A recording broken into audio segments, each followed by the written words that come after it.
പിതാവും പുത്രനും പരിശുദ്ധാത്മാവിൻ്റെ നാമത്തിൽ ആമേൻ. കർത്താവിനെ നന്ദി പറയുക. അവൻ എത്ര മനോഹരമായ ദൈവമായ കർത്താവാണ്, നമ്മുടെ ജീവനുള്ള ദൈവത്തിൻ്റെ പുത്രൻ. നമ്മൾ വായിക്കുന്ന വചനം സങ്കീർത്തനം 106 അധ്യായം 18, 10, 20, 19, 20 തിരുവചനം. അവർ കാളക്കുട്ടിയെ ഉണ്ടാക്കി പുല്ല് തിന്നുന്ന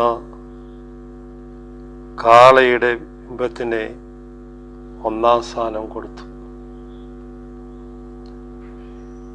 കാളക്കുട്ടിയെ ഉണ്ടാക്കി അതിന് മുമ്പിൽ കിടന്ന് പ്രകടിപ്പിക്കുക.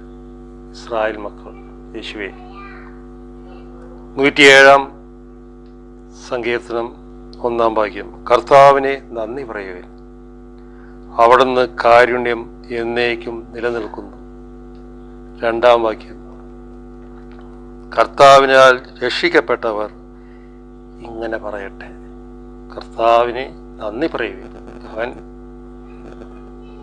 രക്ഷകനാണ്, ദൈവമാണ്, എല്ലാറ്റിൻ്റെയും ഉടയവനാണ്.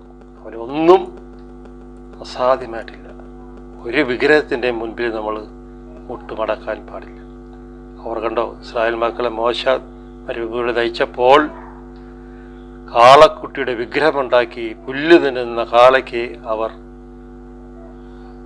1-ാം സ്ഥാനം കൊടുത്തു. കർത്താവ് അത് കണ്ട് കോപിച്ചു.